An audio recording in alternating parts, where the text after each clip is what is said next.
Bueno, pues muy bien, chicos, bienvenidos. Vamos a empezar con la clase del día de hoy, que es señalización a través de los receptores de las células inmunes, ¿sale?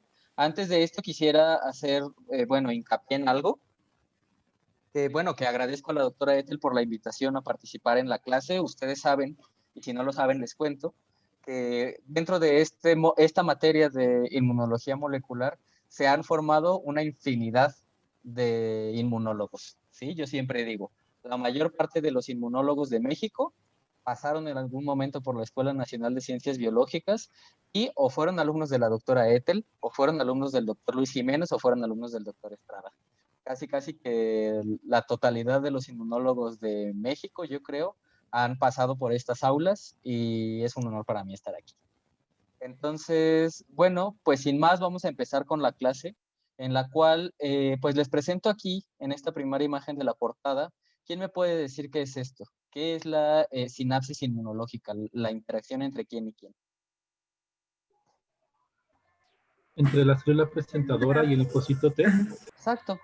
Aquí, bueno, es una célula sintética que generaron estos investigadores y aquí está un linfocito T.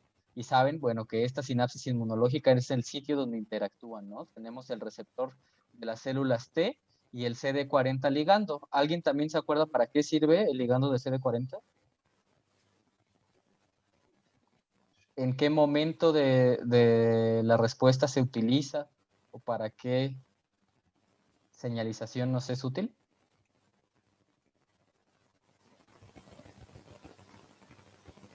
Hoy ¿No? no sé, adherencia tisular o algo así, no me acuerdo. No. El ligando de CD40, chicos, es importante en la cooperación que existe entre los linfocitos T y los linfocitos B, ¿sí? Van a ver en la próxima clase anticuerpos, en su momento llegarán a ver cambios de isotipo. Entonces, acuérdense que los linfocitos B también son células presentadoras de antígeno, pero son presentadoras de antígeno envidiosas, que solamente presentan el antígeno para el que ellas son específicas, ¿no? Entonces, durante esa interacción, esa presentación de un linfocito B, imagínense que es a un linfocito T, hay cooperación hacia los dos lados.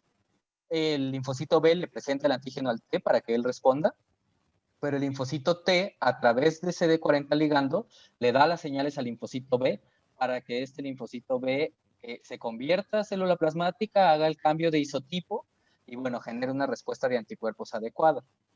Lo que vamos a ver el día de hoy, en cuanto a señalización de los receptores, es importante porque nos va a hablar de cómo es que este reconocimiento en la superficie de las células se va a convertir en un mensaje intracelular que a final de cuentas va a tener algún efecto. Déjenme quito. ¿Vale? Entonces, vamos a pasar. Hay diferentes, vamos a hacer aquí un repaso, un pequeño repaso, de cuáles son las diferentes vías que pueden existir de señalización intracelular utilizadas por el sistema inmune. Ustedes saben que hay muchas vías en general, ¿no? Muchos tipos de señalización intracelular que ocuparán factores de crecimiento, citocinas, quimiosinas, hormonas, etcétera. Nosotros vamos a especificar solamente en aquellas que pueden ser utilizadas por el sistema inmune. Les voy a quitar el video, aquí está. Entonces, vamos a empezar hablando de un tipo de receptores que son los receptores asociados a sinasas. Acuérdense, siempre la traducción de señales va a ser un reconocimiento a través de un receptor de membrana que después se va a convertir en una serie de reacciones a nivel intracelular que están mediadas por enzimas. Pues unas de esas enzimas son las sinasas. ¿Quién me puede decir de qué se encargan las sinasas? ¿Cuál es su principal función? ¿De fosforilar? Exacto, ¿Proteínas? exacto. La fosforilación y la desfosforilación de otras proteínas, ¿no? Entonces, aquí tenemos un ejemplo, un receptor que tiene acoplado dentro de su propia estructura un dominio de sinasa, ¿sí? Este es un receptor que se encuentra en esta forma y que, por ejemplo, cuando se une a su ligando, se dimeriza. ¿A qué se refiere eso de que se dimeriza? Una de dos, o que se duplica esta molécula o que se acercan dos subunidades entre ellas para conformar la estructura del receptor completo Y en cuanto se realiza esta unión o esta dimerización, se activa el dominio de sinasas. Ustedes saben que el dominio es un fragmento de una proteína, ¿no? Entonces, este dominio de sinasas que ya está incorporado en el receptor se puede activar y entonces va a fosforilar a otros sustratos que están río abajo. Acuérdense, esto de río abajo y río arriba se refiere del receptor hacia el núcleo o del núcleo hacia el receptor. Existen otros receptores de sinasas, otros receptores más bien, pero que en estos casos no están directamente incorporando el dominio de sinasa dentro de su estructura, sino que más bien existe otra sinasa intracelular que se puede acoplar a la estructura del receptor. Y que entonces, cuando se dimerizan los receptores por la unión a su ligando, estos sinasas que se encuentran unidas se pueden activar y de igual forma fosforilar a otros sustratos que se pueden encontrar río abajo, ¿sale? Otra de las cosas que tenemos que tener en cuenta de forma muy importante para la señalización intracelular es la presencia de andamios y de adaptadores. ¿Alguien sabe a qué se refiere esto de andamios y adaptadores? ¿Son estructuras que ayudan al proceso de la unión de las dos subunidades? Ajá, son estructuras que ayudan al proceso de unión. Pero una pregunta, ¿creen que tengan función activa como las sinasas o no? Yo creo que sí. ¿Todos dicen que sí? Yo creo que no, solo tienen como una función una vez que se unen a un receptor para que pues puedan desencadenar la transmisión de señales. Exacto, la respuesta es no. Estos adaptadores y andamios no tienen función enzimática, ¿sí?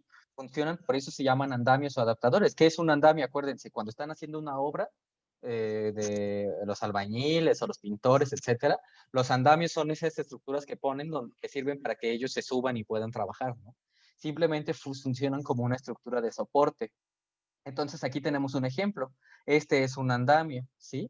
Alguna proteína con función de sinasa se activó en un momento previo y eso llevó a la fosforilación del andamio, pero eso no va a llevar a una activación funcional de este andamio, sino que ahora, a través de estas fosforilaciones, hace que una de dos, bueno, entre varias, que se acerquen enzimas o sustratos, que se promuevan cambios estructurales de otras moléculas, que se acerquen a otras proteínas que son dependientes de la fosforilación o que, por ejemplo, estas moléculas, digamos, esta morada, esta naranjada o esta amarilla, que se encontraban lejos de la membrana, gracias a este andamio, ya se encuentran localizados a la membrana celular.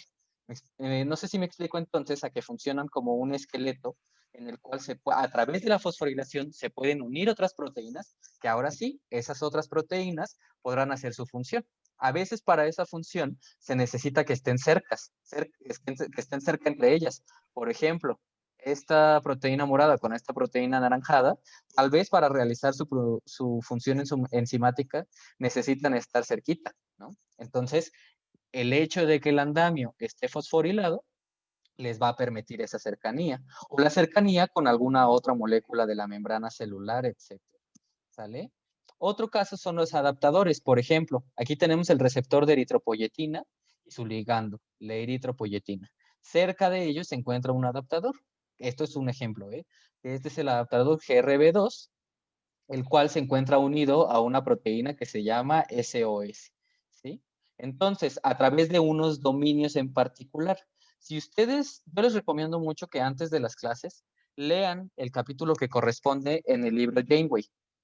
Inmunobiología de Janeway, ¿sí? Si ustedes leen ese libro, tenemos una tabla en la cual se nos habla de diferentes dominios con actividad para la señalización intracelular.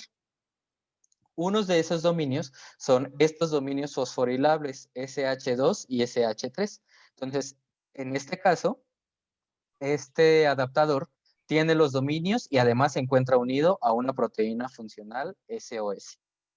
¿Qué pasa cuando el receptor de eritropoyetina se activa porque reconoce a su ligando, la eritropoyetina? En este caso, la sinasa que tiene acoplada se va a encargar de fosforilar a diferentes residuos. Algo muy importante, al menos en cuanto a la respuesta inmune y a las sinasas en humanos, es que solamente pueden fosforilar a 3 residuos de aminoácidos, o sea, 3 aminoácidos diferentes. Uno de ellos es la tirosina. ¿Quién me dice los otros dos? Serina.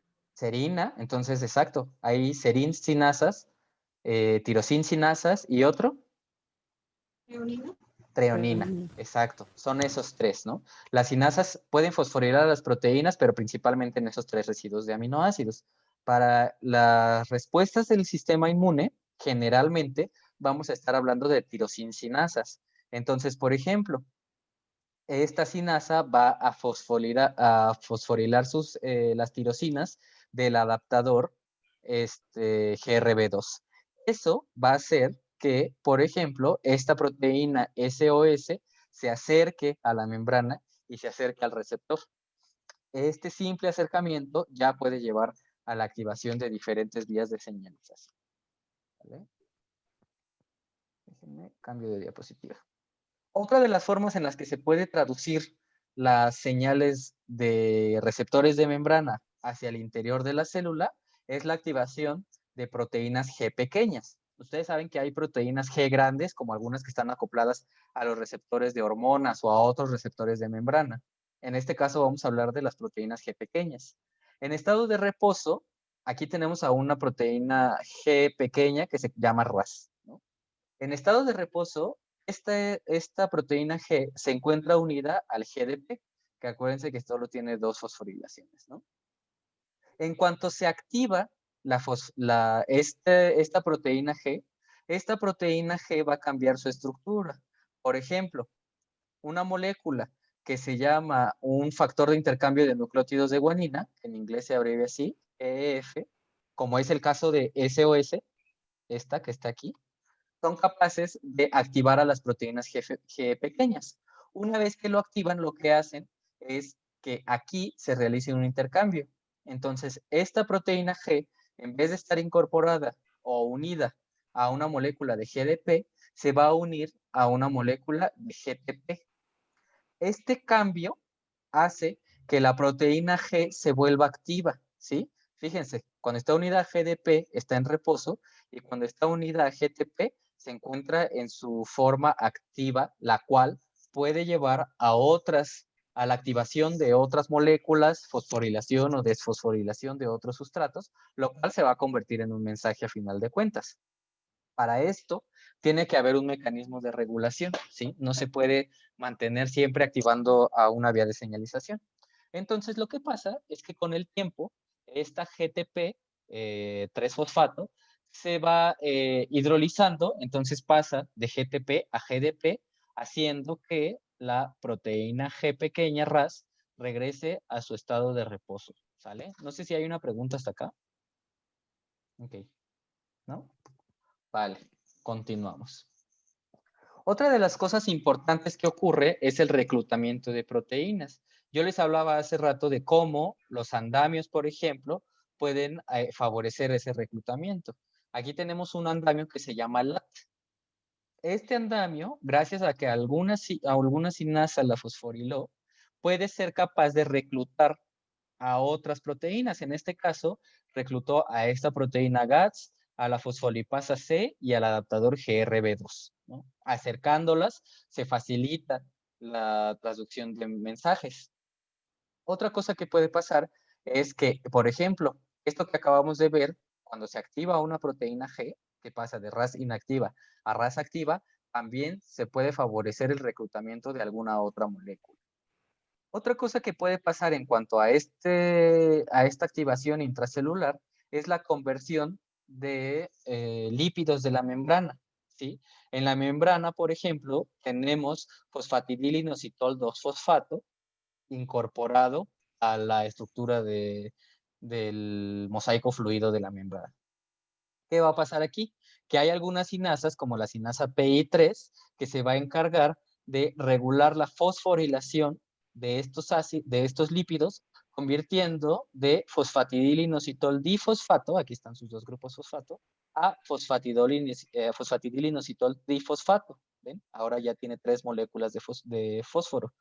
Entonces, lo que va a pasar es que pues esta molécula va a tener una actividad diferente, ¿no? El fosfatidilinositol trifosfato tiene capacidades distintas al fosfatidilinositol difosfato, y eso fue gracias a la activación de una sinasa que muy probablemente estaba acoplada a un receptor transmembranal.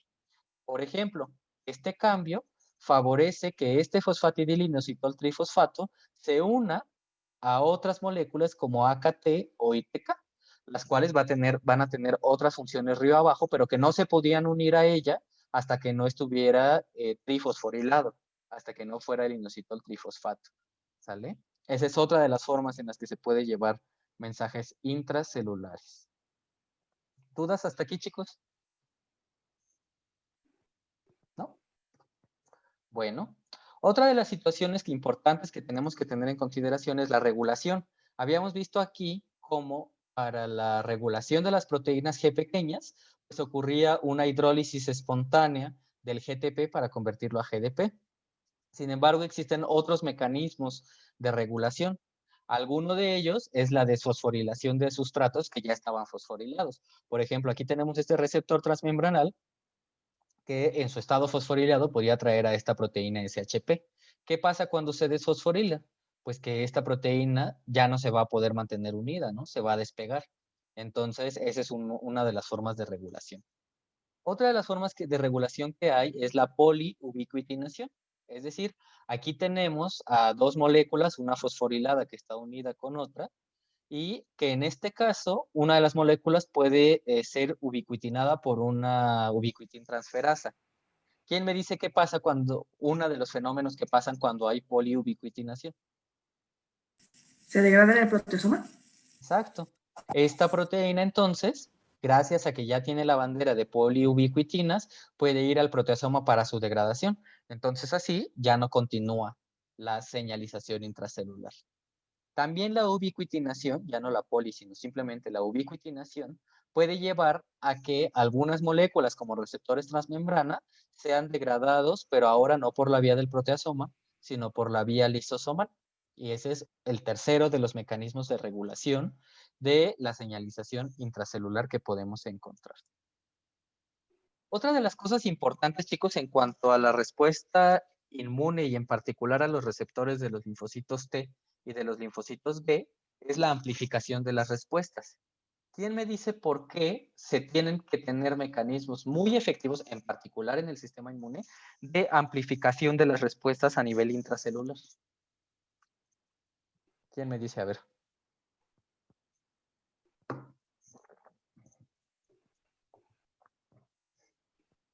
¿Qué es lo que reconocen el receptor de linfocito T y el receptor de linfocito B? ¿Epítopos? Epítopos, ¿ah? Que pertenecen a un antígeno. Entonces, esos epítopos estarán, por ejemplo, en el caso de los linfocitos T. ¿Cómo reconocen a los antígenos los linfocitos T? ¿Los reconocen cuando anda por ahí el antígeno suelto? No, tiene que ser presentado por una MHC. Exacto.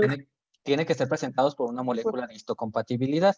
¿Ustedes creen que de la célula presentadora de antígeno tenga tantísimas moléculas de histocompatibilidad y que todas tengan el mismo epítopo presentando?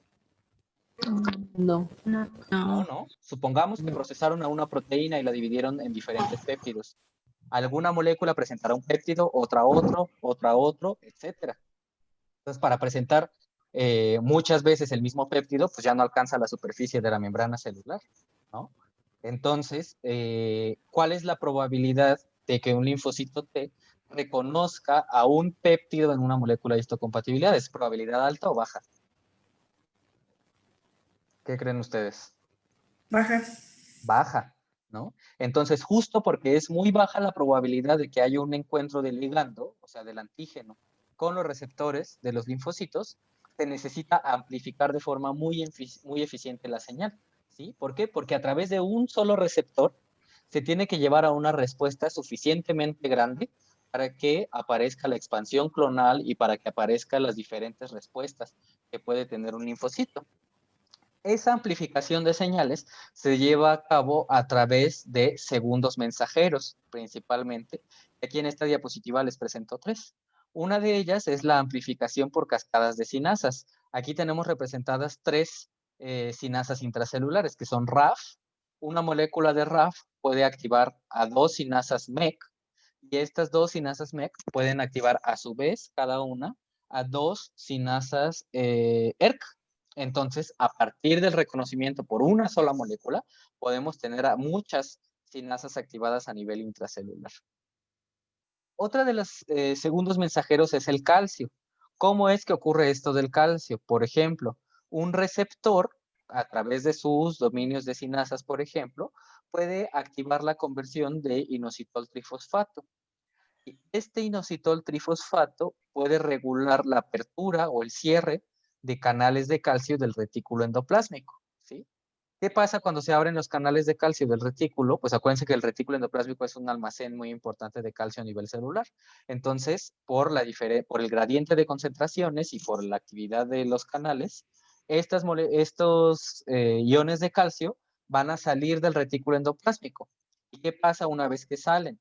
Además de otras funciones como la polarización de membrana, etcétera, va a ver que este calcio se va a difundir rápidamente a través del citoplasma y va a inducir cambios en algunas moléculas como la calmodulina, ¿sí?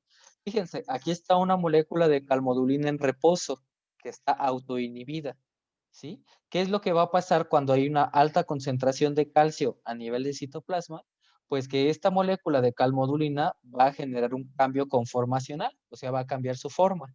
Entonces, al hacer este cambio conformacional, gracias a la unión de iones de calcio, va a facilitar que en su estructura tridimensional se una alguna proteína efectora que va a llevar a cabo algún mensaje, ¿sí? Y esto, pues claro, aquí está representado una sola molécula de calmodulina, pero gracias a que existen muchas moléculas, muchos iones calcio en el citoplasma, pues esto va a ocurrir aumentando cada vez más la respuesta, ¿sale? No sé si va quedando claro hasta aquí, chicos.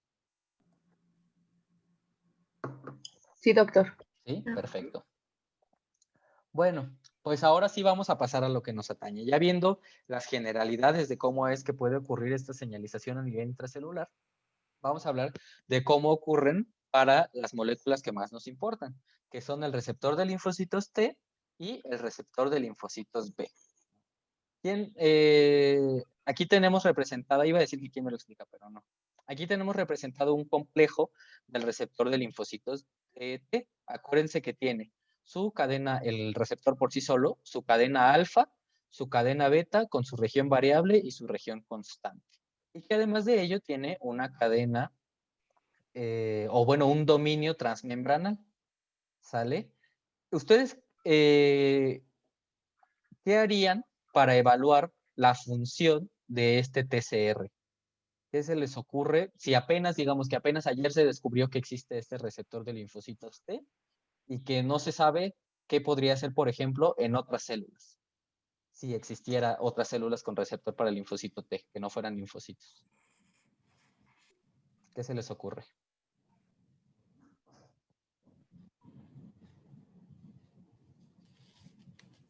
Inhibirlo para saber qué es lo que causa la falta. Ok, uno puede ser inhibirlo para saber qué pasa cuando no está, pero si lo que quieres es saber qué haría en otras células, ¿cómo le harías? ¿Sobreexpresar ese receptor? Sobreexpresarlo, pero entonces se sigue expresando en la misma célula, ya no sabrías qué hace en otras.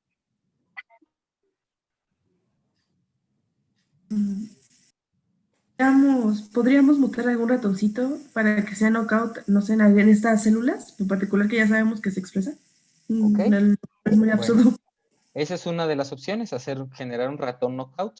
Pues lo que se les ocurrió a los investigadores cuando apenas surgió el conocimiento sobre los receptores del linfocito T fue transfectar el gen del receptor del linfocito T a otras células y ver qué pasaba. ¿Ustedes creen que pasando solo la secuencia del receptor del TCR a otras células puede haber una función? ¿Puede haber alguna activación o algo? No. No, ¿por qué no?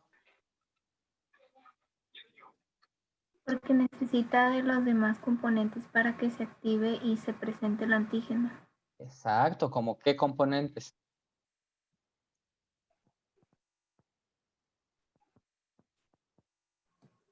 lo que ha estado mencionando de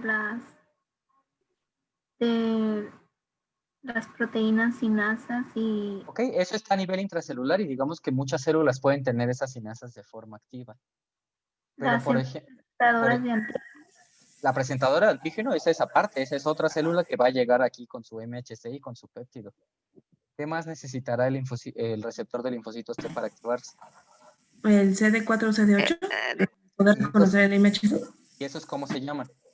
Son Uy, los del TCR. Son sus correceptores, ¿sale? Igual que CD4 y CD8, hay un correceptor que es más importante, que aplica para todos los linfocitos T, que es CD3. Entonces, el receptor para el linfocito T, a pesar de que tenemos una proteína como tal, que se llama TCR, funciona como un complejo molecular que tenemos ilustrado aquí, el cual no puede funcionar sin su correceptor CD3. En ese experimento que yo les estoy comentando, en el que transfectaron solo la secuencia del TCR, lo que pasó es que esta proteína se degradó y nunca alcanzó a expresarse de forma funcional, porque para su estabilidad necesita de este complejo de correceptor que se conoce como CD3, el cual está formado, fíjense, por dos cadenas épsilon, una cadena delta y una cadena gamma, las cuales tienen dominios transmembranales y dominios intracitoplasmáticos. Estos correceptores interactúan con el TCR a través de sus diferentes residuos de aminoácidos, los cuales interactúan a través de cargas. Por ejemplo, la cadena alfa tiene una lisina que interactúa con otro aminoácido de la cadena delta y la cadena épsilon. De este lado, la cadena beta, esa lisina de igual forma interactúa a través de cargas con el CD3 épsilon y con el CD3 gamma. ¿Sale? Entonces, siempre tienen que estar en forma de complejo para funcionar. Además de esto, se encuentra dentro del complejo de receptor de TCR otra molécula, que es la cadena Z. Aquí está, esta letra griega se llama Z, y que se encuentra al interior, digamos, entre los dos dominios transmembranales de la cadena alfa y beta del TCR, el cual también, a través de diferentes residuos de aminoácidos, va a interactuar con la arginina, por ejemplo, de la cadena alfa o de la cadena beta. Entonces, así se va a mantener de forma de complejo esta estructura que es el receptor de linfocitos T. Algo muy importante es que este receptor de linfocitos T tiene que tener en sus dominios intracitoplasmáticos alguna parte que sea fosforilable. Por eso existen estos dominios fosforilables que se conocen como ITAM, ¿sale? Los dominios fosforilables ITAM que tienen el complejo molecular de receptor de T, tanto en sus cadenas de CD3 como en la cadena Z, son los que van a facilitar la traducción de señales a nivel intracelular. Una molécula muy importante que participa dentro de la activación del receptor de T es una molécula que se llama SAP70. SAP70 tiene un dominio de sinasa, es decir, un dominio con actividad enzimática, y otros dominios SH2, los cuales son fácilmente fosforilables, pero solamente habíamos dicho que son tirosinsinasas. Entonces, solamente se pueden unir cuando las tirosinas están fosforiladas, ¿sale? En este caso tenemos a una molécula de SAP70 que se encuentra en su conformación autoinhibida. Ella misma se inhibe y se mantiene de forma inactiva. ¿Qué es lo que pasa cuando a través de algunas sinasas se fosforila este dominio ITAM, que es el mismo que estamos viendo aquí en amarillo? Ahí. Cuando se fosforilan las tirosinas de este dominio fosforilable, se permite la unión de los dominios SH2 de SAP70. La unión esta entre los dominios de tirosina, entre el dominio de SH2 y los residuos de tirosina fosforilados, permiten que la proteína SAP70 pierda su conformación de autoinhibición y se convierta en una forma activa, la cual entonces va a tener una actividad de sinasa a través de su dominio especial, que es para eso, ¿sale? ¿Qué otros tipos de receptores pueden tener estos dominios fosforilables y TAM?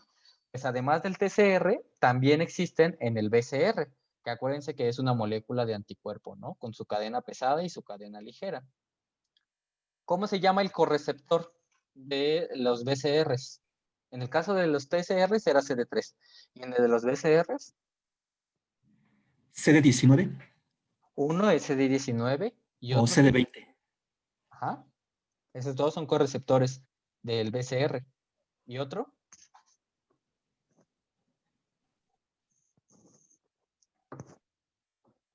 Si lo tienen aquí en la imagen, ¿cuál será?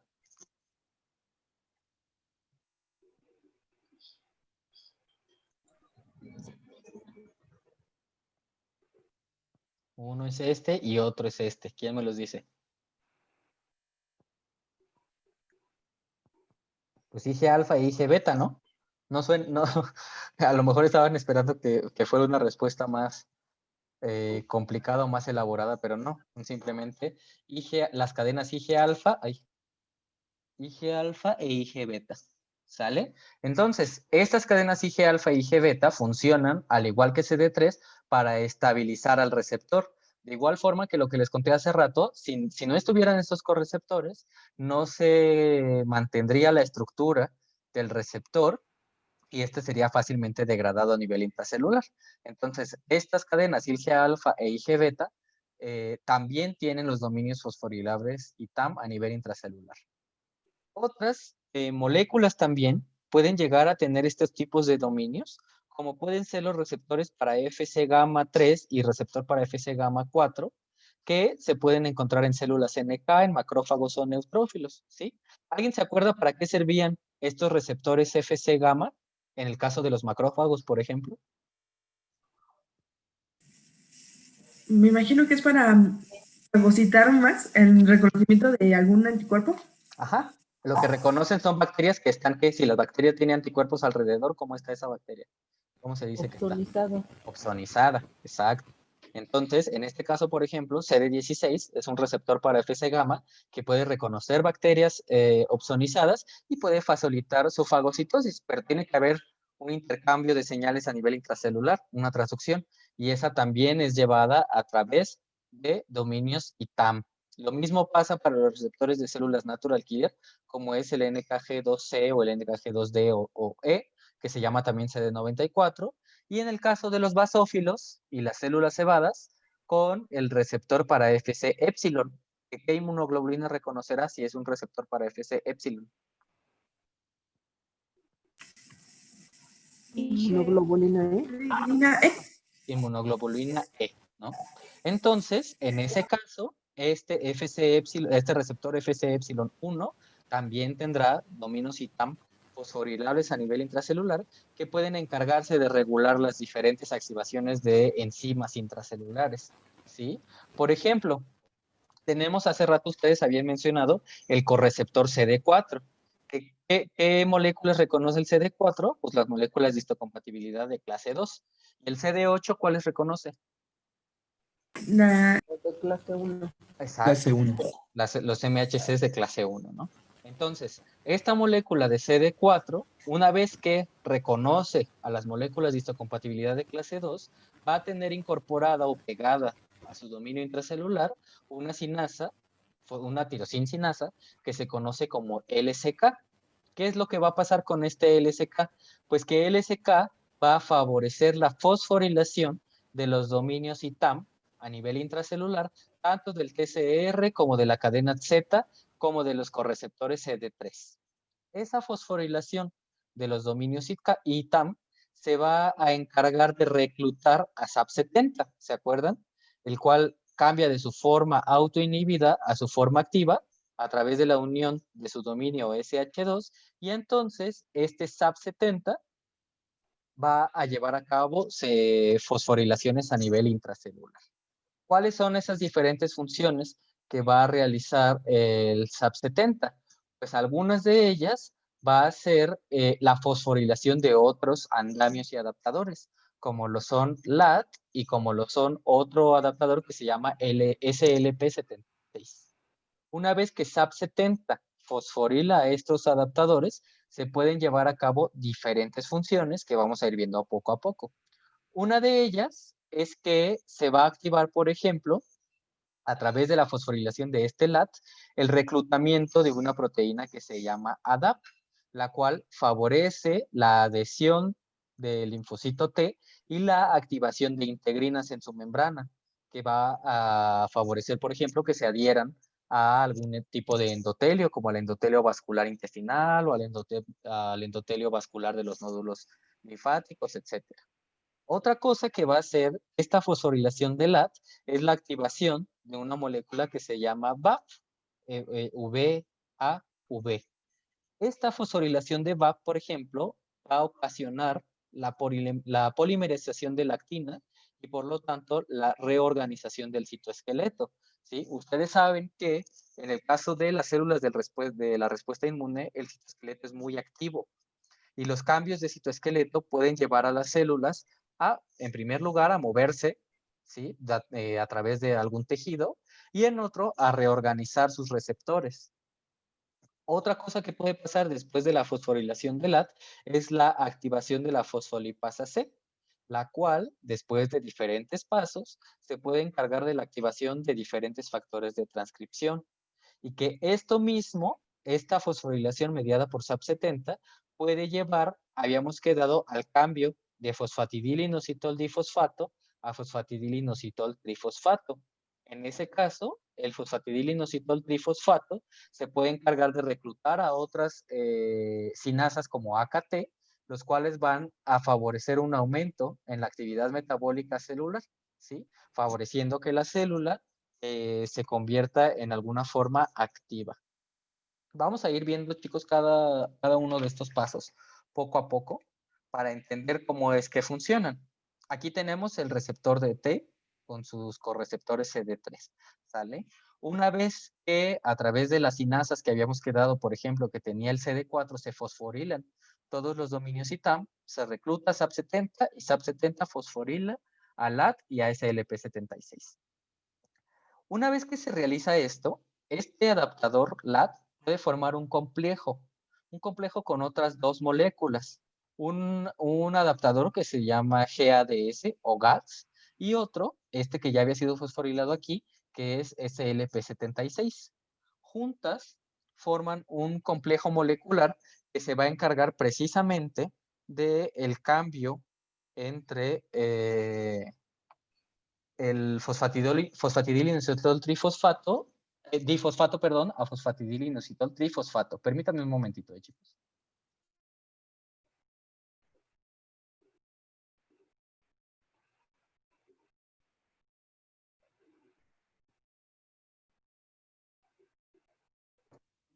Listo. Entonces, este cambio se va a encargar de diferentes funciones. Una de ellas es que ambas, tanto el complejo LAT con GADS y SLP76 como el fosfatidilinositol trifosfato se pueden encargar de reclutar a una sinasa muy importante, a una enzima, pues, que es la fosfolipasa C gamma, la cual se activa al ser fosforilada por otra molécula que se conoce como ITK. En este caso, la ITK fue reclutada debido a lo mismo, al cambio de fosfatidilinositol difosfato a fosfatidilinositol trifosfato. Ese simple cambio reclutó a las dos moléculas, a la fosfolipasa C y a ITK, pero ahora hay una interacción entre ellas. ITK se encarga de fosforilar a la fosfolipasa C gamma y esta entonces se encontrará en una forma activa. ¿Sale? ¿Todo bien hasta aquí, chicos, o quieren que me regrese? Sí, doctor, vale. ¿Sí? Sin problemas, si alguien dice, es que no me quedó claro, me puedo regresar, ¿eh? No. ¿No? Bueno, todo va bien entonces. Entonces, ¿cuáles son las diferentes acciones de esta fosfolipasa C gamma? Pues hay muchas. Una de ellas es que rompe al fosfatidilinositol difosfato en dos componentes. Uno, apaguen su audio, chicos, porfa. Uno de ellos es el inositol trifosfato, que es este cuadradito que vemos aquí con sus 3 grupos fosfato, y otro es el diacilglicerol, que se queda unido a la membrana. ¿sale? Acuérdense que todo esto es el resultado de cambios en los fosfolípidos que ya estaban en la membrana celular. Entonces, esta fosfolipasa que fue activada después de la activación del TCR por el reconocimiento de su antígeno, va a llevar al cambio de fosfatidil-inositol-trifosfato a diacilglicerol y a inositol-trifosfato. ¿Qué es lo que va a pasar? Pues que, por ejemplo, este inositol-trifosfato que resultó puede abrir los canales de calcio del retículo endoplásmico, favoreciendo que se libere el calcio del retículo endoplásmico al citoplasma.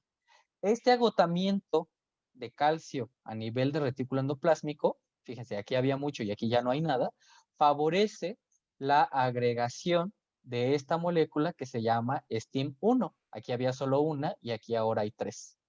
Esta agregación de STIM1 se une en su forma agregada, pues este complejo molecular, a otro canal de calcio, que es este canal de calcio, pero que ahora está en la membrana de la célula y que se conoce como hora L1.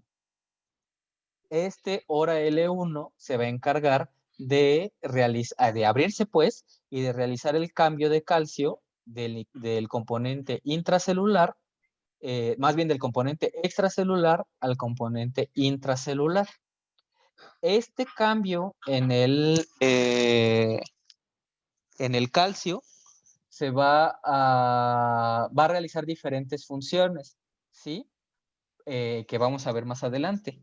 Dentro de ellas se encuentra la activación de otras sinasas a través de la calmodulina que ya habíamos visto.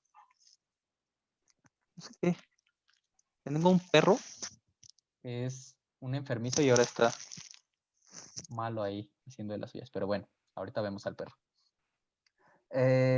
Otra de las cosas que va a pasar, acuérdense, aquí el fosfatidil-inositol difosfato se dividió en dos, ¿no? Uno de ellos es el inositol trifosfato, que ya vimos que se encarga de abrir los canales de calcio, y otro es el diacilglicerol que se queda en la membrana. Este diacilglicerol va a, por ejemplo, reclutar a otras moléculas, como PKC-Z y RAS-GRP, las cuales, RAS ya habíamos dicho que era RAS. ¿Era una proteína qué? GP. Exacto, una proteína G. Entonces, por ejemplo, habíamos dicho de las funciones del calcio intracelular. Cuando los canales de calcio están cerrados, pues no hay cambio, ¿no? No pasa el calcio del componente extracelular al compartimento intracelular. Entonces, la calmodulina y la calcineurina se encuentran en su forma inactiva. ¿Qué va a pasar cuando entra el calcio del componente extracelular al intracelular? Pues que se va a favorecer este cambio conformacional en la calmodulina, que ahora va a poder unirse a la calcineurina por este cambio de forma y va a poder reclutar a una proteína que se llama NFAT. Una vez que ocurre esto, ocurre un cambio que ahora va en sentido opuesto a lo que hemos estado viendo. Normalmente hemos estado viendo hasta aquí que para que se active una proteína se tiene que fosforilar. En el caso de NFAT, cuando se encuentra fosforilado, se encuentra inactivo. Entonces, para activarse necesita desfosforilarse. Y este complejo que se forma entre la calmodulina y la calcineurina se encargan de desfosforilar a NFAT. Una vez que se encuentra desfosforilado el NFAT, puede traslocarse al núcleo y activar la transcripción de los genes que reconozca como tal, con su función de factor de transcripción. Otra de las cosas que puede pasar es que, por ejemplo, la proteína RAS originalmente se encuentra inactiva. Entonces, la señalización por el receptor de los linfocitos T o TCR hace que, acuérdense, que se rompiera el fosfatidil-inositol difosfato y que entonces se quedara el diacilglicerol en la membrana. Este diacilglicerol ahora va a convocar a esta molécula que se llama RAS-GRP a la membrana y esta RAS-GRP va a activar a la proteína GRAS. Esta proteína RAS se va a encargar de activar una serie de sinasas, como lo que habíamos visto hace rato. Se va a encargar de activar a RAF, la cual a su vez activa a MEC y la cual a su vez activa a ERK.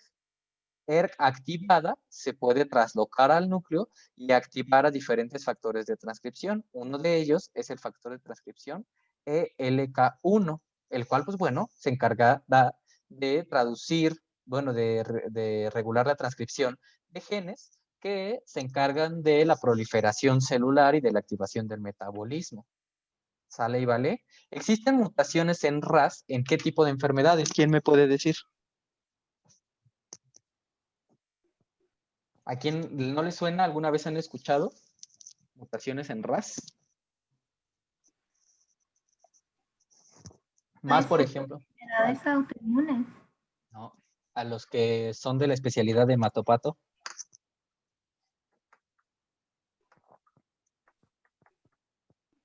¿No? En neoplasias, ¿sí? Por ejemplo, en leucemias. En leucemias hay mutaciones de RAS que favorecen que esto esté sobreactivado. Entonces, que las células, si esto va a estar siempre activo a estas sinasas, ¿qué va a pasar con la proliferación de las células? Controla y aumenta. Proliferan de forma descontrolada, ¿no? Entonces vemos un ejemplo de la aplicación de estas vías intracelulares. ¿Sí? Aquí habíamos visto como el resultado de la activación de estas sinasas se llaman MAP sinasas, las sinasas RAF, MERK y ERK. La activación de esta sinasa, por ejemplo, ERK, hace que se trasloque al núcleo y que fosforile al factor de transcripción LK1. Por ejemplo, se va a encargar de la transcripción del gen FOS, que está regulando diferentes procesos intracelulares. De igual forma, esta vía de MAP sinasas se puede encargar de activar a otra sinasa, que es la sinasa JNK. Esta sinasa JNK también se trasloca al núcleo para fosforilar a una molécula que se llama C-JUN, la cual junto con C-FOS se van a encargar de activar al factor de transcripción AP1, el cual activa a la ciclina D1. ¿Para qué? ¿Para qué sirve la ciclina D1? ¿Para qué le suena? Ciclo celular. Exacto. El ciclo celular. Exacto. Para encargarse de la activación del ciclo celular y hacer que este linfocito, que estaba inactivo, ahora prolifere, haciendo una expansión. ¿Cómo son las activaciones de los linfocitos? Son una expansión Clonal. clonal, exacto, en la que hacen clones de sí mismas, o sea, muchos linfocitos T con el mismo receptor, o sea, con la misma especificidad. ¿Sale? Bueno, después de lo que habíamos visto, quedamos en que, además de las otras funciones que tenía, este diacilglicerol que se queda en la membrana se va a encargar de reclutar a otra proteína, como es esta PKCZ. La PKC se puede encargar de fosforilar a karma, a esta molécula. Y karma fosforilada se va a encargar de reclutar a otras moléculas de karma y a otras como BCL10 y MALT para formar un andamio, un complejo molecular más grande. Este complejo se va a encargar de reclutar a TRAF6, ¿sí? Que es esta molécula que está aquí. Esta molécula se va a encargar de la poliubiquitinación de sí misma y de otra molécula que se conoce como NEMO. Esta molécula NEMO, que está aquí poliubiquitinizada, se va a encargar de convocar a otra molécula que se llama TAC1, la cual va a fosforilar a una molécula que se encuentra por ahí que se llama ICA-beta, ¿sí? Esta poliubiquitinación de ICA-beta la va a llevar a su degradación y esta ICA-beta está unida a una proteína que se llama NFK-beta, NFKB, ¿sí? Entonces, este NFKB, cuando se suelta de su sustrato, que es ICA-beta, se va a convertir en un factor de transcripción activo.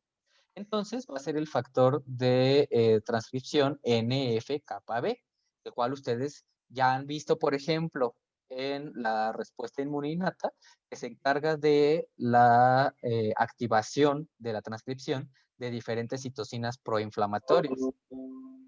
¿Sí? Pero aquí vemos cómo para que este factor NF-κB sea traslocado al núcleo y sea activo, necesita liberarse de ICA-beta, lo cual es regulado después de diferentes pasos por el diacilglicerol, el complejo molecular de la PKCZ con karma y de la poliubiquitinación de ICA-beta. ¿Sale? Es diferente la vía, por ejemplo, para la activación de NF-κB, que es mediada por TLRs. ¿Cómo se llama el adaptador de los TLRs que media la activación de NF-κB? MIST 88. Exacto. MID88. Son dos vías diferentes, pero que ambas pueden culminar en la translocación al núcleo y en la activación del factor de transcripción NF-PAB. ¿Sale? Ahora, otras situaciones que ocurren cuando se convierte de fosfatidilinositol difosfato a fosfatidilinositol trifosfato es el reclutamiento de otras moléculas que tienen actividad de sinasas como PDK1 y AKT. ¿Sale? Permítanme tantito. Aquí está. Cuando este fosfatidilinositol trifosfato ya se encuentra en esa forma con sus 3 fosfatos, va a poder reclutar a estas dos, PDK1 y AKT. Esta sinasa AKT, por ejemplo, se va a encargar de activar y de fosforilar a otra molécula que se conoce como BAT. Al fosforilarse esta molécula BAT, se va a soltar de su ligando, el cual se conoce como BCL2. Ese BCL2 lo que va a hacer es regular a nivel de la membrana de las mitocondrias la supervivencia de la celular. ¿Alguien ha escuchado antes de esta molécula BCL2? ¿Cómo se dice que es su principal función? Antiapoptótica, ¿no? Exacto, es antiapoptótica. Entonces, a través de su función como una molécula antiapoptótica, se va a encargar de que la célula sobreviva y que no se vaya a apoptosis. Gloria Silva tenía levantada la mano, no sé si quiere preguntar algo. No, creo que se me quedó levantada desde el inicio. Ah, vale, ok. Listo. Otra de las cosas que puede hacer AKT es fosforilar a un complejo molecular que se conoce como TSC1,2. Este complejo TSC1,2 es fosforilado por AKT y entonces va a soltarse de una proteína que se llama REP, la cual una vez que se encuentra suelta va a unirse a otra molécula intracelular muy importante que se conoce como mTOR. mTOR es por es mammalian target of rapamycin, ¿sí? Entonces, ¿alguien tiene prendido su audio, chicos? Les pido que lo apaguen, porfa, porque si no, no se escucha bien la clase. ¿Listo? ¿O ibas a preguntar algo, Melissa? No, de hecho me acabo de dar cuenta que tenía prendido el micrófono, perdón. Ok. Entonces, esta molécula mTOR es muy importante para el metabolismo celular. Incluso en muchos tipos de cáncer, por ejemplo, o de enfermedades autoinmunes, se ha buscado inhibirlas a través de su ligando que se llama rapamicina. ¿Sí? mTOR puede encargarse, de hecho, si nos pusiéramos a estudiar a mTOR, nos llevaríamos toda la clase, ¿no? Pero entre otras funciones, mTOR se encarga de un aumento en la producción de lípidos, en un aumento de la síntesis de ribosomas, un aumento de la síntesis de RNA mensajero y un aumento en la síntesis y la traducción de proteínas. Eso significa que tiene una actividad principalmente anabólica, ¿sale? Porque es lo que buscamos en la activación del sistema inmune. Una activación de las vías anabólicas para que estas células puedan proliferar y puedan encargarse de producir todas las moléculas efectoras. Dejando atrás estos elementos que hemos visto, del diacilglicerol y del fosfatidilinositol difosfato, tenemos que recordar cómo se había formado este complejo. ¿Se acuerdan? Que se fosforilaba el adaptador LAT y que formaba un complejo molecular con SLP76. Este complejo molecular se va a encargar a través de estas fosforilaciones de reclutar a otra molécula que se llama ADAP. Esta molécula ADAP, a su vez, puede convocar a otras dos que se llaman SKP, no es como el grupo de SK, ¿no? Y otra que es RIAM. Estas, a su vez, pueden activar a una GTPasa pequeña que se llama RAP1, ¿sí? Esta GTPasa, entonces, al activarse, fíjense aquí, acuérdense que habíamos dicho que se activaba al unirse al GTP, puede encargarse de la agregación de las integrinas y convertirlas. Aquí están en una forma inactiva, en la cual tienen sus dos subunidades. Acuérdense, siempre es una alfa y una beta, por ejemplo, la alfa 4, beta 7, etcétera. En este caso, esta integrina se llama LFA1. Pasa de su forma inactiva a su estado de alta afinidad. Entonces, ¿Qué va a pasar ahora que está en su estado de alta afinidad esta integrina? ¿Qué función va a tener?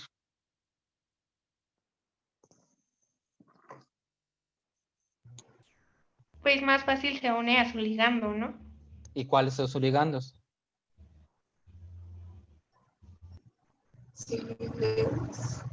El ICAM 1.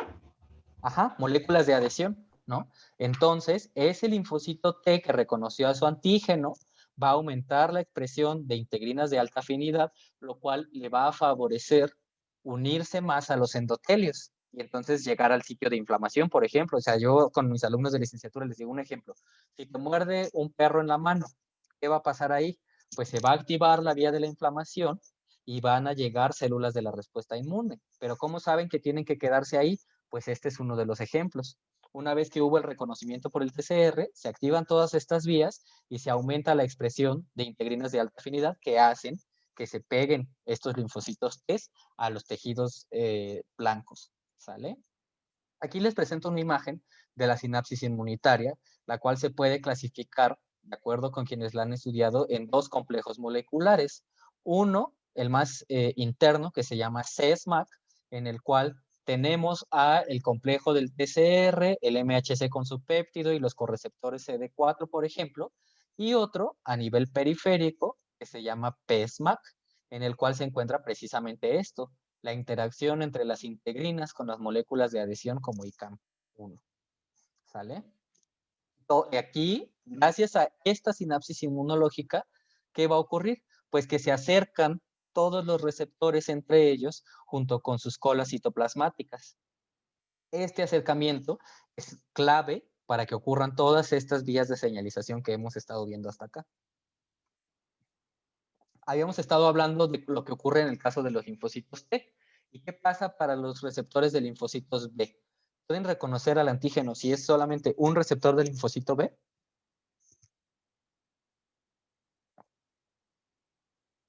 ¿Sí o no? O no sé.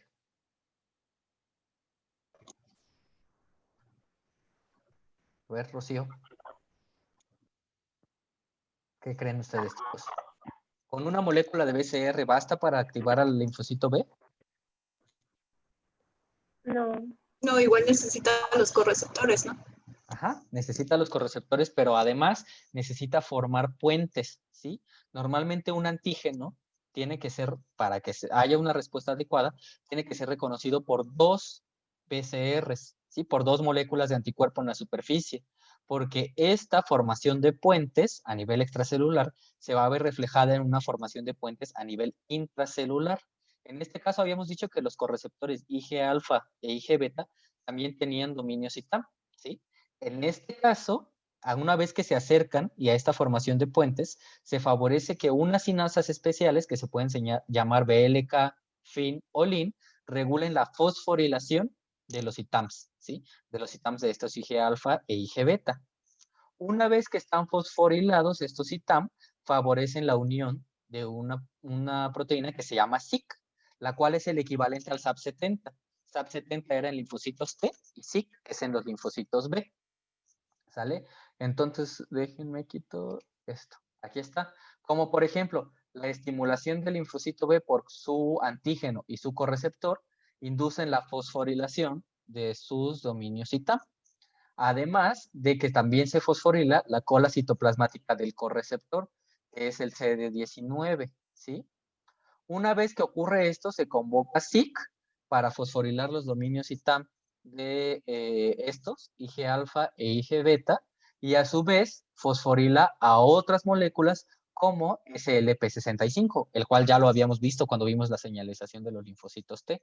De igual forma, así como le hacía en el caso de SAP70 para los linfocitos T, en este caso la fosforilación del correceptor CD19 recluta a la sinasa EI3K, la cual se va a encargar de la activación del fosfatidilinositol trifosfato. Acuérdense que pasaba de fosfatidilinositol difosfato a fosfatidilinositol trifosfato. Este se va a encargar del reclutamiento de PDK1 y de AKT, que ya habíamos visto hace rato, se encarga de activar las vías anabólicas de las células. Además de que en este caso en particular de los linfocitos B, se encarga de reclutar a una sinasa, que es la sinasa de Bruton, o la sinasa BTK, la cual es muy importante. ¿Por qué es muy importante? Cuando ustedes, ¿a quién le toca exponer de inmunodeficiencias? Ni se acuerdan que les toca exponer. Sí, doctor. ¿Ok? A ustedes cuando les toca exponer de inmunodeficiencias, por ejemplo, van a ver que hay una deficiencia, una deficiencia que es causada por una deficiencia en esta sinasa, en la sinasa de Bruton. El hecho de que no exista esta sinasa de Bruton hace que no se pueda fosforilar a la fosfolipasa C, la cual se va a encargar de, igual que vimos hace rato, de todos los procesos de cambio de concentraciones de calcio intracelular, etcétera, ¿no? Entonces no va a haber una respuesta adecuada cuando falta esta sinasa de Bruton. Otra de las cosas que puede pasar es que este fosfatidilinositol trifosfato puede activar a otra molécula que se llama WASP, esta, ¿sí? Y esta molécula WASP, bueno, primero lo que pasa es que el fosfatidilinositol trifosfato recluta a VAP. Esta proteína VAP se va a encargar de activar el complejo de SLP65 con NSK, lo cual va a reclutar a WASP. Esta proteína WASP se va a encargar de la polimerización de actina para la movilización de todos los componentes intracelulares, el acercamiento de receptores y el movimiento de las células, ¿sale? Entonces, a resumidas cuentas, tienen muchas cosas parecidas, tanto el receptor de T como las inmunoglobulinas de membranas. En todas ellas hay activación de tirosincinasas, que a su vez pueden fosforilar a proteínas adaptadoras y proteínas andamios, que estas pueden activar a fosfolipasas y lipidosinasas, que por ejemplo hacen el cambio del fosfatidilinositol, que también pueden activar a GTPasas y fosfatasas, que terminan en cambios del citoesqueleto, ¿sí? Como lo que vimos de la polimerización de actina, en cambios de adhesión, como lo que vimos con las integrinas, en cambios de metabolismo, como lo que vimos de mTOR, y en cambios en la activación de factores de transcripción, como los factores de transcripción NF-κB, ¿sí? En todas ellas participan de alguna forma estas moléculas. ¿Qué es lo que pasa en el caso particular de los linfocitos T? Que acuérdense que para activarse durante la presentación antigénica necesita haber una señal. ¿Cuál es la señal que da esta molécula CD28? Que vieron en el video de presentación antigénica. Cuando ocurre la presentación de antígeno hay tres señales. Una de activación, otra de sobrevivencia y otra de diferenciación. ¿Cómo se llama la que da CD28? ¿Es de diferenciación? No, es la de sobrevivencia y se llama la señal de coestimulación. Si durante la presentación antigénica no hay coestimulación, el linfocito T no se activa y se vuelve anérgico. O sea que sigue existiendo por ahí, pero ya no responde. Entonces, en el caso de los linfocitos T, esta coestimulación es necesaria para una adecuada activación de la fosfolipasa C. Una vez que se activa la fosfolipasa C, se encarga de la liberación del inositol trifosfato, que acuérdense que regulaba los cambios en concentración de calcio. Se encarga de la activación de las proteínas G, como RAS, a través del diacilglicerol, y de otras sinasas como la PKC. Todo esto puede llevar a la activación de factores de transcripción como NFAT, AP1, como NF-κB, y aquí están otra vez, ¿no? AP1 y NFAT. Estos factores de transcripción se van a encargar principalmente de activar al gen de interleucina 2, el cual ustedes saben que es como la gasolina de los linfocitos T.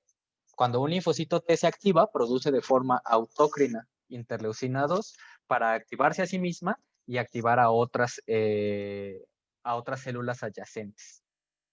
¿Sale? ¿Qué es lo que ocurre con esta coestimulación?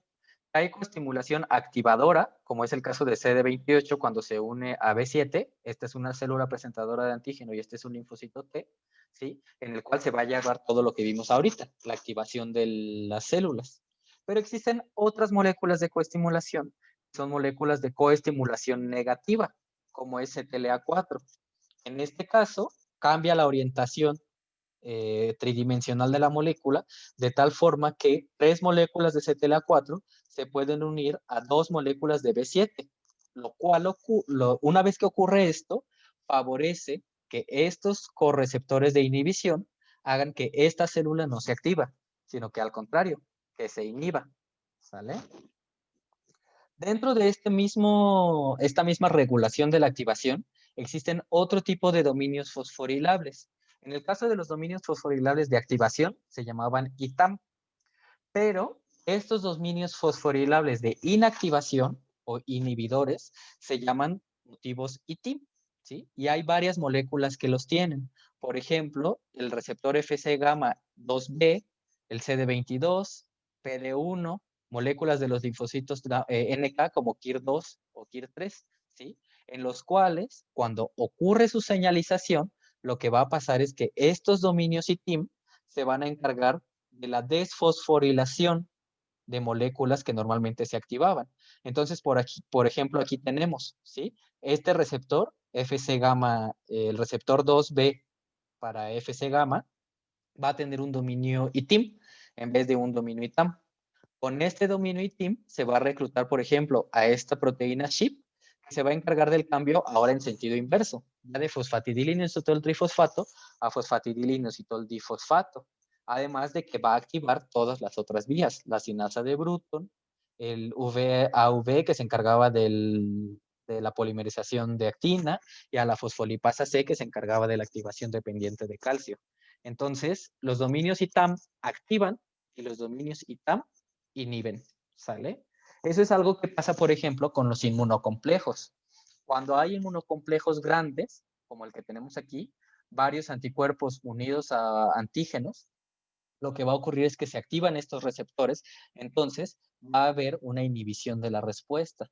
Por eso, por ejemplo, hay pacientes que tratan con inmunoglobulinas intravenosas, que se llama IVIC. Lo que hacen con estos pacientes para enfermedades inflamatorias, como por ejemplo el síndrome de Guillain-Barré, es que les ponen anticuerpos a dosis muy altas, ¿sí? Del plasma de bancos de sangre, etcétera, sacan moléculas de inmunoglobulina G, principalmente. Y esas inmunoglobulinas G se las transfieren al paciente en concentraciones de hasta 2 miligramos por kilo, lo cual es altísimo, para justamente favorecer esto, la activación de estos receptores inhibidores y así atenuar la respuesta inmunológica. ¿Sale? Pues no sé si tengan preguntas, chicos. Preguntas o comentarios, porque hasta aquí terminó la clase. Hola, buenas tardes. Hola. Yo quería saber si existe, pues, bueno, supongo que sí, una regulación entre el BCL2 y el RAS en esta célula. Voy. Déjame regreso a esa diapositiva. Aquí están. Normalmente están inhibidas. ¿Sí?